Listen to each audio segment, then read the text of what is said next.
Bonjour à tous, ici iPhone 4 Pro, et maintenant que le jailbreak est sorti, on se retrouve enfin pour de nouvelles vidéos. Donc je suis toujours sur mon iPad 3, jailbreaké au firmware 6.1, et je vais vous présenter aujourd'hui une application gratuite vraiment très bien, qui s'appelle, comme vous le voyez juste ici, Full Force. Donc on va annuler ceci, on va aller sur Full Force. Donc ce tweak, c'est un tweak, qu'est-ce qu'il vous permet de faire? Il vous permet de modifier, en gros de rendre compatibles les applications qui sont juste pour iPhone ou iPod. Quand elles sont désactivées, on a juste le petit écran avec un x1 juste en bas à droite ici.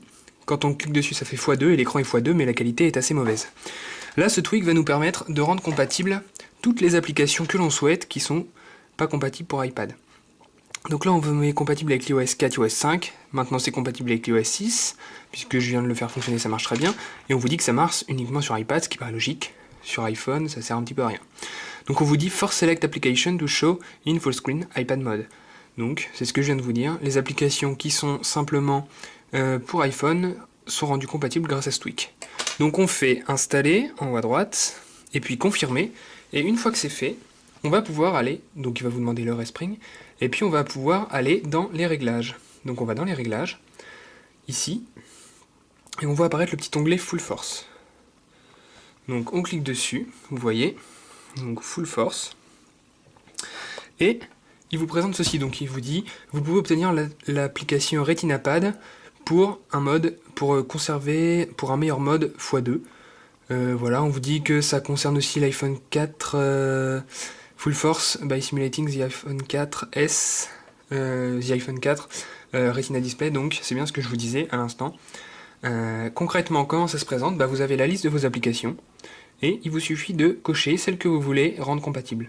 Donc typiquement, je sais que Spion ne fonctionne pas, donc on va le désactiver, on va aller voir ça, on va désactiver ceci. Normalement, Spion, il se présente comme ceci. Vous voyez, là, évidemment, on va le sortir du multitâche.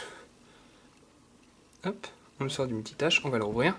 Là, il est en mode normal, donc le mode écran d'iPhone. Ce que je vous disais, le petit bouton x2 qui est juste ici, on appuie dessus et il passe en mode semi-plein écran, mais la qualité est vraiment très moche. Quand on lit les vidéos, il n'y a pas de son, c'est pas terrible. Donc là, il est comme ça, on va le ressortir du multitâche. On va aller dans les réglages et l'activer. Donc là on l'active, il n'y a pas besoin de faire de respring, rien du tout, on l'active, on ferme les réglages, on relance l'application, et là vous voyez le mode plein écran complet.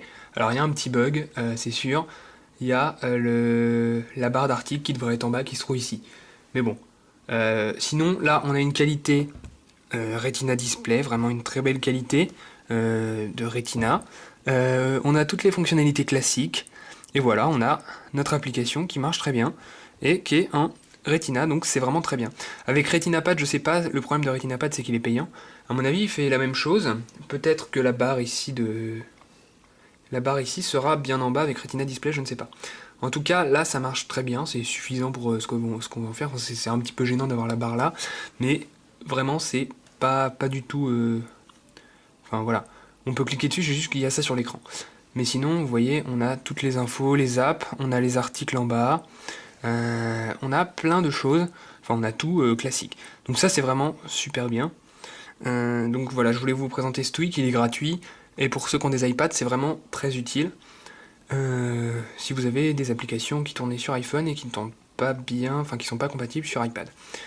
Voilà, donc c'était tout ce que j'avais à dire sur ce tweak. Dites-moi ce que vous en pensez dans les commentaires de la vidéo, et puis on se retrouve bientôt pour une prochaine vidéo. Salut!